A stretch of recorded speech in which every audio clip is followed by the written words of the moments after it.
할렐루야, 감사합니다. 하나님은 우리들을 찬송하게 하기 위해서 우리를 지으셨고, 우리를 부르셨고, 우리를 이곳 예배당으로 불러 모아 주셨습니다. 이사야서 43장 21절에 보니까 이 백성은 내가 나를 위하여 지었나니 나를 찬송하게 하려 함이니라. 그래서 우리는 찬양을 해야 되는 거예요. 찬양할 때 하나님이 함께 하시고, 찬양할 때 하나님이 우리의 길을 인도하여 주시고, 찬양할 때 하나님의 기쁨이 내 안에 충만하게 거하게 되며, 찬양할 때 마귀가 물러가고, 감사할 때 마귀가 우리의 심령에 발붙일 곳이 없어지게 되며, 무엇보다도 가장 중요한 것은 우리의 삶의 목적을 이루게 되는 것입니다. 우리는 생각을 합니다. 이 땅에서 내가 큰 성공을 이루고 무슨 큰 업적을 쌓으면 하나님이 우리를 기뻐하시며 대견하게 하실 것이다 라고 생각하는데 그렇지가 않습니다. 우리는 그저 하나님을 믿음으로 찬양하고, 하나님으로 인하여 우리가 즐거워하는 것이 하나님이 가장 기뻐하시는 것입니다.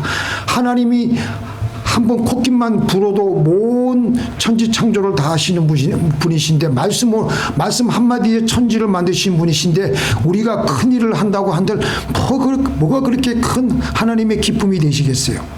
하나님께 우리가 찬양 드리면 하나님이 그걸 가장 좋아하세요. 오늘 이 하나님의 말씀 중에서 오늘 본문 배경을 보면요, 다윗이 지금 쫓겨다니고 있습니다.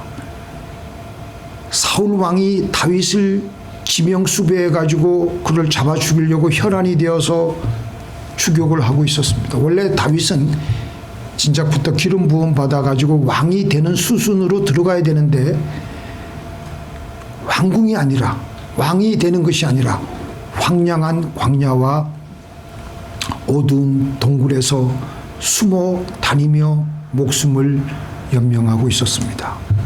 어느 날도 다윗은 사울의 군사들이 가까이 온다는 소식을 듣고 급히 아둘람 같은 동굴 속에 깊이 숨어 피신을 하고 있었습니다.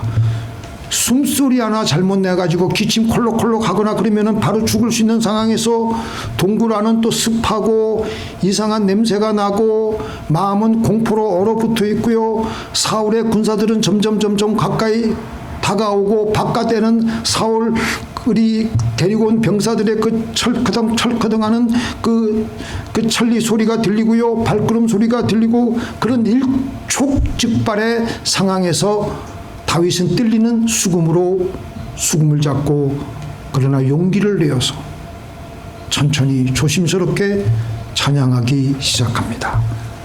하나님, 내 마음이 확정되었고 확정되었사오니 내가 노래하고 내가 찬송하리이다. 굶주려 있고 불안하고 목숨이 위태로운 그 순간에 그는 찬양을 선택하기로 했습니다. 아름다운 세상과 높고 푸른 저 하늘. 제가 오늘 왜 그 찬송을 자꾸 하냐면요, 찬양해야 돼. 기도하다가 갑자기 잡념이 떠오르고 기도가 방해가 되고 그러면요, 하나님께, 하나님, 아름다운 세상과 높고 푸른 저 하늘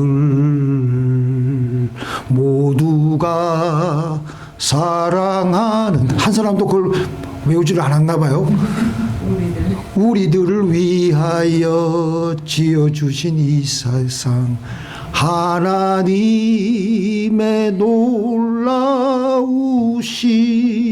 그 솜씨를 찬양하네. 우리는 이렇게 이제 찬양을 하기로 했지만, 다윗은 어떻게 했느냐? 비파야 수구마 깰지어다. 어두운 동굴 속에서 비파와 수금을 끄집어내어서 하나님께 눈물을 흘리며 다윗이 찬양을 하고 있던 모습을 상상해 보세요.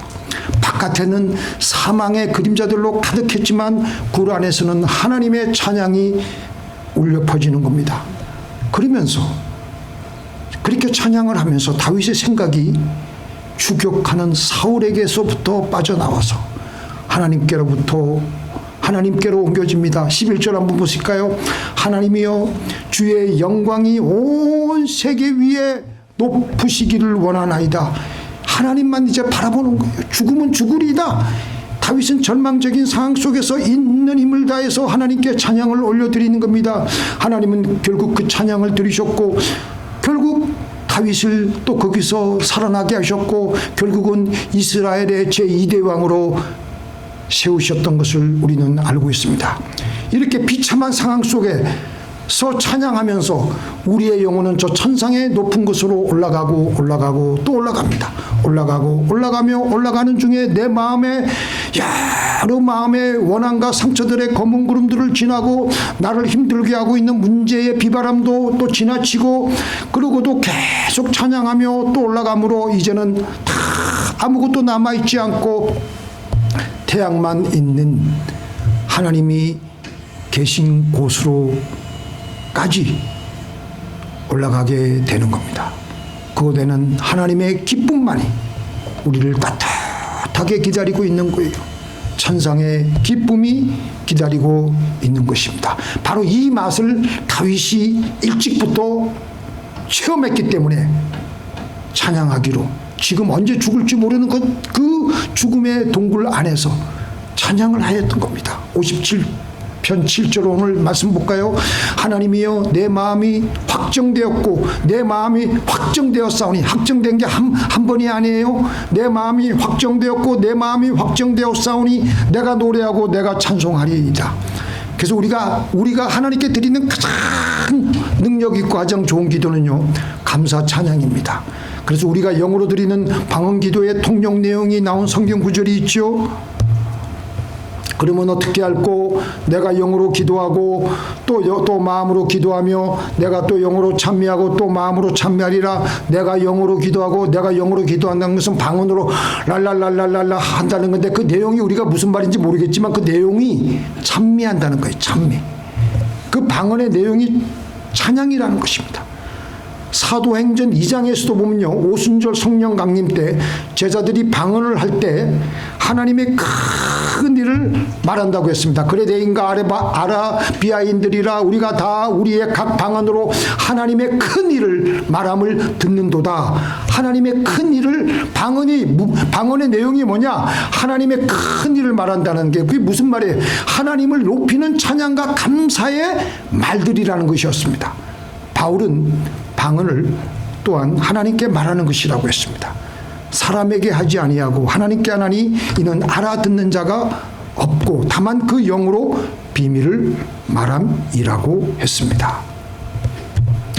그래서 이 방언의 내용은 특별한 경우를 제외하고는요 대부분의 기도 요청이나 단순한 정보 전달이라기보다도 대부분의 방언은 하나님께 올려지는 찬양과 경배의 언어가 주를 이루고 있습니다. 그래서 우리가 이를 통해서도 우리가 알 수 있는 것은 하나님이 우리에게 가장 원하시는 것은 우리의 감사와 찬양을 원하신다는 것입니다. 어느 예수 잘 믿는 가정에 두 아들이 있었습니다. 작은 아들은 그 가정의 자랑스러운 아들이었고 신앙생활도 아주 잘했어요. 그런데 큰 아들은 대학을 우수한 성적으로 졸업을 했지만 부모의 반항적이고 생에 뚜렷한 목적이 없이 히피가 되어서 어느 작은 시골에서 그냥 방황하고 자기 마음대로 살아가고 있는 겁니다. 그래서 이 부부가 이 큰아들 때문에 마음에 근심을 가지고 아이고 이 녀석을 어떻게 하면 좋을까. 다 우리가 자녀들을 다 가져보니까 다 알겠죠. 어느 한 아들이라도 어느 한 자식이라도 제대로 이게 역할을 못하면 얼마나 우리에게 큰 기도 제목입니까. 그래서 이 부부도 이 큰아들 때문에 마음에 근심을 하고 있었는데 이 찬송 생활에 권능을 지은 이 멀린 케르토스 목사님께 상담을 했습니다. 그래서 그 얘기를 하니까 아들의 이와 같은 반항적인 삶을 가지고 하나님께 감사하시고 찬양하십시다. 아니 그걸 가지고 찬양하고 감사하라니요. 하도 그 목사님이 권면을 하고 조언을 하니까 그렇게 하겠다고 응답을 하며 같이 손을 잡고 찬양 기도를 하는데 하나님의 방법으로 하나님의 계획을 행하고 있음에 감사드리고 그 아들이 반항적인 삶을 살게 된 것도 하나님 감사드립니다. 찬양하고 감사하는 기도를 하자 그때부터 이 부부의 마음속에 마음의 평안을 느끼기 시작했습니다. 그 계속해서 이 부부는 이해할 수 없었고 또 아들은 계속 저렇게 뻗나가고 계속 반항적이고 히피 생활을 하며 시골에서 저렇게 무의도식을 하며 살아가고 있는 저 아들 때문에 마음이 썩어 들어가고 있지만 그래도 계속해서 감사 기도를 드렸어요. 그렇게 감사 기도를 돌리고 있는 어느 날 큰 아들이 이 오토바이 사고가 나서 다리를 크게 다쳤습니다. 다리를 다쳐가지고 더 이상 자기가 불구가 되니까 얼마간 집에 와서 치료를 하고 있는 그런 상태였습니다. 그런데 집에 돌아온 이 아들이 자기가 그 시골집에 살면서 이 사람 저 사람에게 돈 빌린 것에 대해서 고백을 하는 거예요. 그래서 이 부부는 이 일을 가지고 또 하나님께 기도를 하면서 이 일이 주님이 간섭하신 것으로 알고 빚진 사람들에게 일일이 찾아가서 큰아들이 진 빚을 다 일일이 다 갚아주는 거예요. 근데 이번에는 이 큰아들이 놀라는 거예요. 아니 날 또 야단 맞고 그냥 엄청나게 네 일이니까 네가 알아서 해라 할 줄 알았는데 아버지 어머니가 전혀 야단도 치지 않고 그를 불쌍히 여기며 그를 다 그 일일이 찾아가서 돈을 갚아주고 삐뚤어진 행동을 다 받아주니까 이 아들이 놀란 거예요. 그러고 있는데 어느 날 그 집에 둘째 아들 교회 친구들이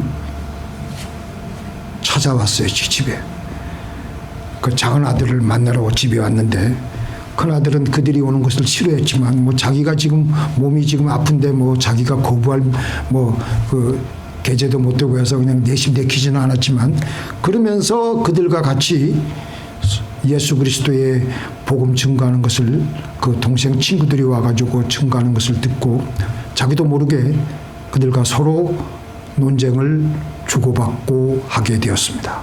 처음에는 큰아들이 날카롭게 신앙생활의 문제점에 대해서 질문을 하였지만 곧 교회 청년들이 증거하는 예수님의 그 얘기를 듣고 그러다가 성령님께서 역사하여서 큰아들이 그 자리에 무릎을 꿇고 예수님을 구주로 받아들이게 되었던 것입니다. 그러니까 이 부부가 아니 큰아들이 이렇게나 빨리 신앙으로 들어올 줄은 꿈에도 생각하지 못했던 거였거든요. 그러니까 너무나도 기쁜 거예요. 그때부터 이 첫째 아들은 열심히 성경을 공부하고 마침내 성령 세례를 받고 또 예수 잘 믿는 또래 여자를 만나서 결혼을 하고 가정을 이루었던 것입니다.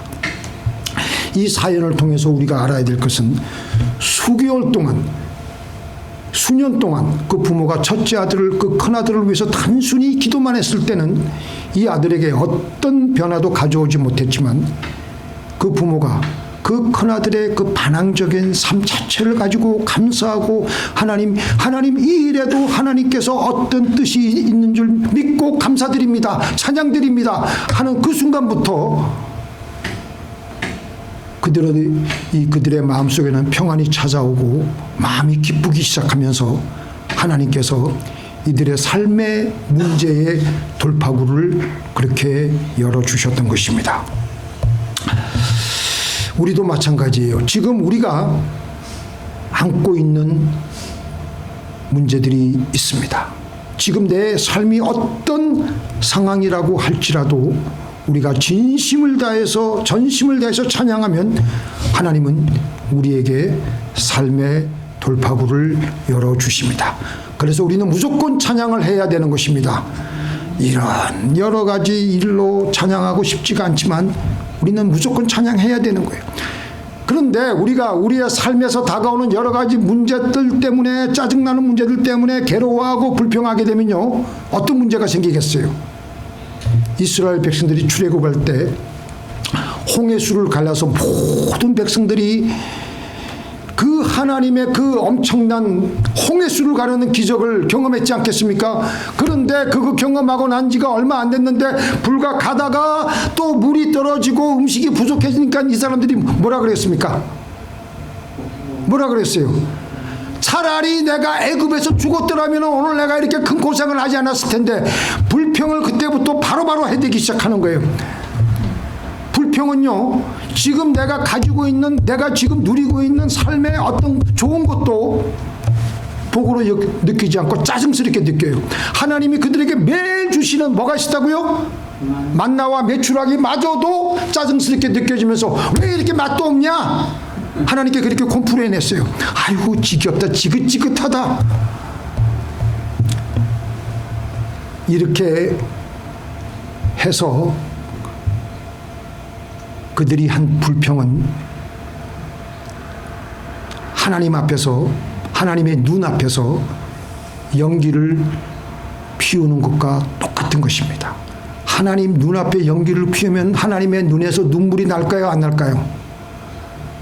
하나님께서 얼마나 괴로우시겠습니까? 기침도 콜록콜록 하실 것이고 눈에서 눈물도 나실 것이고, 그리고 하나님께서 얼마나 슬퍼하시며 노여워하셨겠습니까? 같이 읽겠습니다. 시작. 저희가 광야에서 그를 반항하며 사막에서 그를 슬프시게 함이 몇 번인고, 하나님의 눈에 눈물을 자아내게 하고 하나님의 그 기침에 콜록콜록하게 하는 이 불평을 해야 되겠습니까? 안 해야 되겠습니까? 그러니까 하나님께서 그 원망과 불평을 다 들으시고 뭐라고 말씀하시느냐? 그들에게 이르기를 여호와의 말씀에 내 삶을 두고 맹세하노라. 너희 말이 내 귀에 들린 대로 내가 너희에게 행하리니. 그래서 하나님께서 그걸 그대로, 아니 며칠이면 가야 될 그 가나안 땅을 못 들어가고 40년 동안 방황하다가 그 자리에서 다 죽고 갔던 거 아니겠습니까? 불평하지 않고 원망하지 않았던 여호수아와 갈렙과 그들의 제2세대하고만 가나안에 하나님은 입성하게 해 주신 것입니다. 이렇게 몇 사람에게서부터 시작된 불평은 전체 이스라엘 공동체를 순식간에 병들게 한 것입니다. 교회에서도 마찬가지예요. 한 사람이 불평하잖아요. 우리 사람은요, 악한 본성에, 그 타락한 본성이 있기 때문에 그런 말은 또 쏙쏙히에 잘 들어와요. 목사가 이랬더라 저랬더라, 교회가 이랬더라 저랬더라. 안 좋은 말은 아주 쏙쏙히에 박혀요. 한 사람이 불평하면요 10사람이 따라하게 되는 게 이 불평의 법칙이에요. 그래서 광야의 이스라엘의 몇 사람의 불평이 공동체의 원망으로 번져서 40년을 방황하다가 그 자리에서 그들은 쓰러져 버렸던 것입니다. 그렇기 때문에 우리는 어떤 상황에서든지 하나님의 선하심을 믿고 하나님의 전능하심을 믿고 찬양하여야 하는 것입니다. 오늘 우리가 읽은 이 그 본문 말씀, 이 다윗이 하나님께 한 찬송이거든요.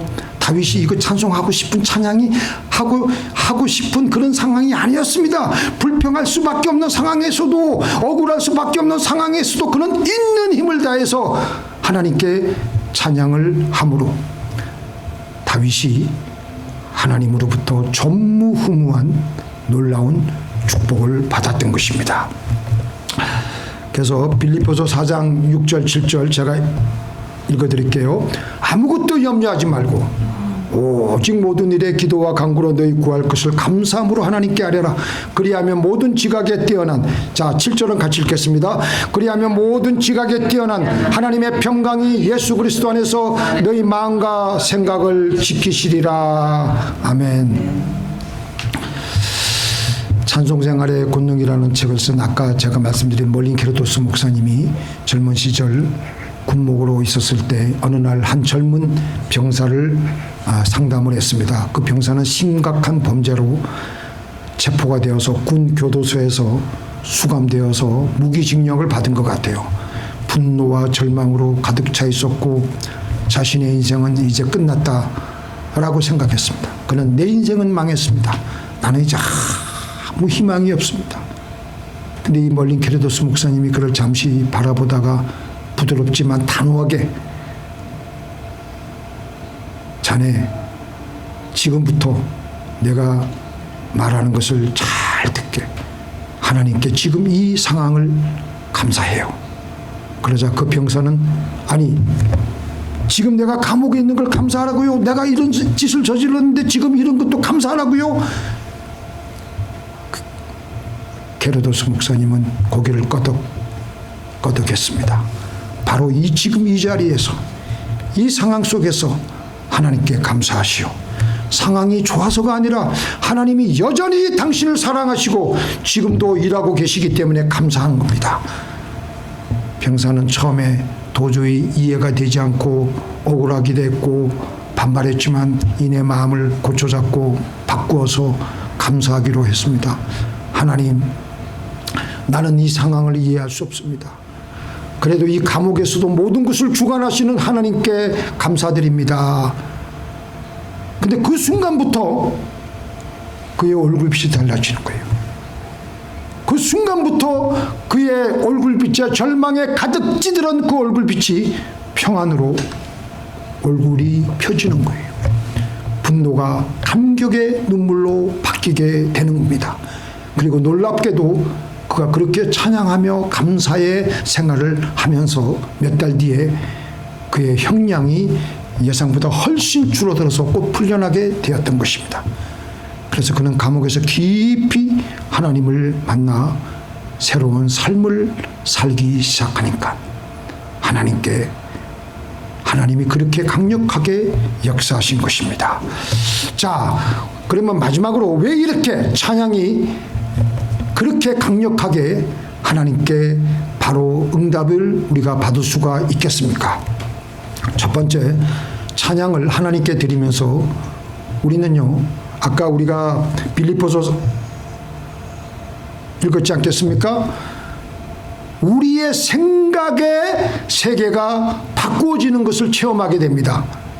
이해가 되세요? 생각의 세계라니까 좀 생소한데, 그동안 우리도 모르게 우리만의 생각의 절망의 세계에 갇혀 있어 왔던 그런 우리들이었습니다.